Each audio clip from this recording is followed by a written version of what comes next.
Bonsoir les amis, j'espère que vous allez tous très bien. Très content de vous retrouver pour cette nouvelle vidéo. Hansi Flick est officiellement le nouveau coach du Barça. Dans cette vidéo-là, on va revenir sur cette actualité. On va présenter rapidement le bonhomme, parler de son contrat, ce que ça implique pour le Barça, qu'est-ce que ça pourrait apporter, quelles sont les attentes qu'on va avoir. Bref, on va parler en long et en large de tout ça. N'hésitez pas à participer également dans les commentaires. Alors, premier truc à retenir, c'est que Hansi Flick signe un contrat de 2 ans avec le FC Barcelone, à savoir 1 an plus une année en option en fonction de comment les choses vont se passer. Et le premier truc qu'on peut dire, c'est déjà que Laporta joue la carte de la sécurité en anticipant un éventuel échec de Hansi Flick, parce que signer un entraîneur pour 2 années seulement, ça prouve quand même que Laporta ne voudrait pas s'engager dans une situation où l'entraîneur aura un contrat à longue durée et pourra, en cas de problème, réclamer des indemnités.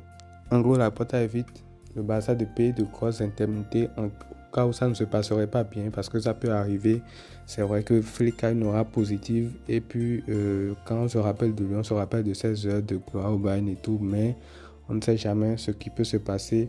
Ça peut très mal tourner avec lui et puis Laporta essaie quand même d'amortir un peu la chute s'il y en a avec Hansi Flick, en lui proposant seulement un contrat de 2 ans, sachant que la deuxième année est une année en option qui est activable en fonction de la saison qu'il aura pondue au cours de sa première année. Là, je pense que c'est très bien, que ce soit financièrement pour le Barça qui n'aura pas à lui verser de grosses indemnités, et aussi pour Laporta qui joue très gros sur ce coup-là, qui joue peut-être même sa prochaine réélection pour le Barça, parce qu'on sait que ça arrive très rapidement. La fin de son mandat également approche. Et puis après l'échec, Xavi, il ne veut surtout pas se louper encore une fois, parce que Xavi était venu un peu dans la précipitation, parce qu'il n'avait pas d'autre choix à ce moment-là. Mais là, pour le coup, c'est lui qui choisit cet entraîneur-là.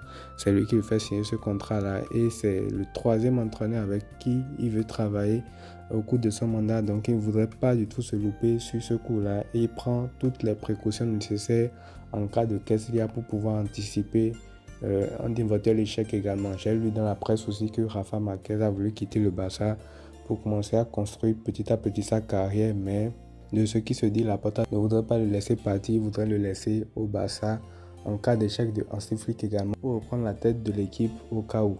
Donc voilà, on sent que ce dossier-là, Laporta a quand même joué beaucoup la carte de la présidence pressée, joue en quelque sorte aussi son mandat dessus.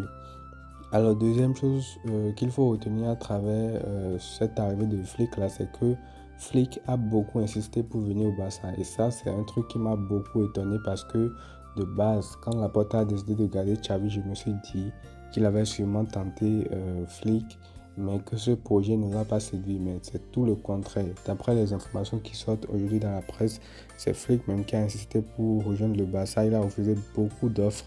Il n'attendait que le Barça. Je pense qu'il y a eu beaucoup d'offres du côté de l'Angleterre, où il y a Chelsea notamment qui cherchait également un coach. Il y a le Bayern également qui cherchait un nouveau coach et qui a même pris Vincent Kompany. Donc je pense qu'il aurait pu aller ailleurs s'il le voulait, parce que ce club-là l'aurait sûrement contacté. Mais il n'avait Dieu que pour le Barça, et ça c'est un truc qui m'étonne vraiment.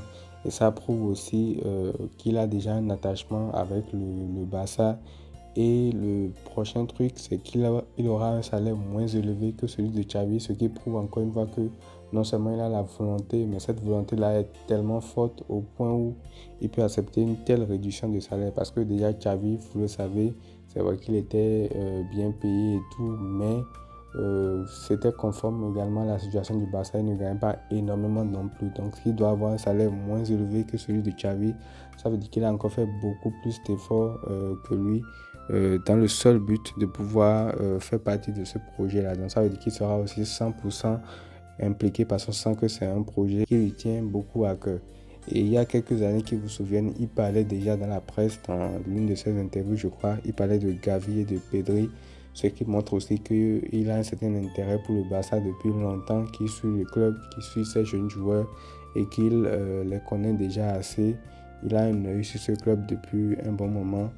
Et puis voilà, ça fait plaisir quand même de voir que ce coach-là va arriver en étant déjà d'emblée impliqué à travers les sacrifices qu'il a fait, que ce soit les sous-clubs qu'il aurait pu rejoindre où il aurait pu avoir un mercato quand même avec des moyens qui sont différents et par rapport également à ce qu'il aurait pu recevoir comme salaire.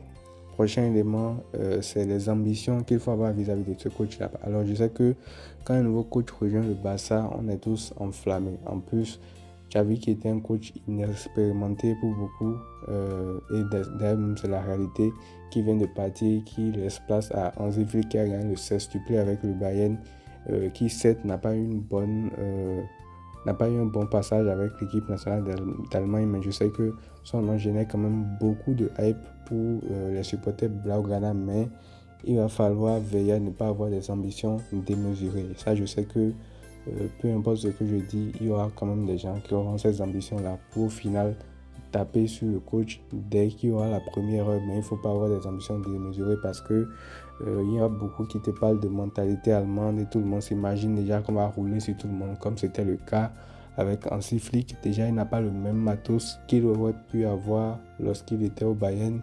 Et aussi, il faut se calmer et déjà observer le mercato parce que c'est le mercato qui va déjà déterminer à peu près ce que Flick veut faire avec le Barça. On va déjà commencer à avoir des réponses à nos questions avec le mercato que Flick va demander au Barça de faire.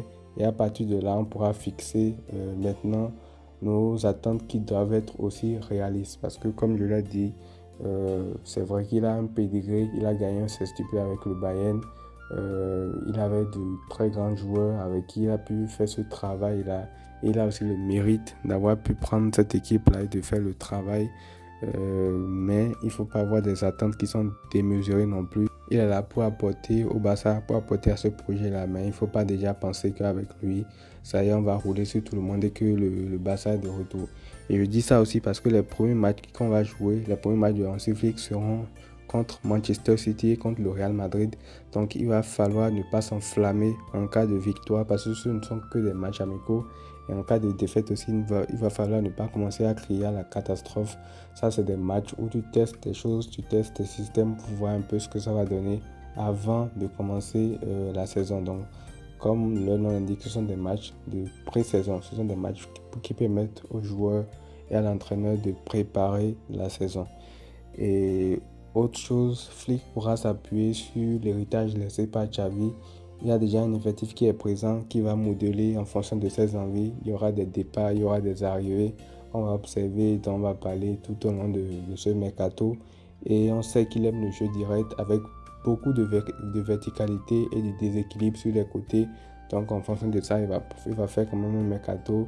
On sait qu'il y a beaucoup de joueurs qu'il a déjà en tête. On sait qu'il y a des joueurs qu'il aimerait ramener. Son jeu direct va demander des joueurs qui peuvent mettre cela en application et le déséquilibre sur les côtés va également demander des joueurs du genre. À l'heure actuelle, on a un Lamine Yamal déjà sur le côté droit qui remplit ce rôle-là. Je pense que Flick va demander un ailier gauche de préférence pour accompagner Lamine Yamal dans cette tâche-là de déséquilibrer vraiment sur les côtés. Il y a le nom de Nico Williams qui est évoqué depuis un bon moment. Peut-être que c'est lui qui va venir. À l'heure actuelle, on n'en sait rien, mais Flick adore aussi le jeu sur les côtés. Je pense que son mercato ira également dans ce sens-là. Et aussi, son arrivée pourrait faciliter l'arrivée de Kimmich. Joshua Kimmich, qui est un joueur tant recherché par le Barça pour jouer ce rôle de numéro 6 là. Au Bayern, il avait déjà utilisé également. C'est un joueur qu'il a eu aussi en équipe nationale d'Allemagne. Donc, c'est deux hommes qui se connaissent, c'est deux hommes qui s'apprécient, c'est deux hommes qui se connaissent très très bien. On a même eu un extrait de leur vidéo à partir d'un documentaire réalisé par Amazon Prime. Donc, c'est un coach qui pourrait jouer un rôle clé dans la venue de Kimmich, un peu comme Xavi l'avait fait à l'époque pour des joueurs comme Lewandowski, pour Koundé, pour Gundogan et j'en passe et j'en passe. Donc, c'est un coach aussi qui pourra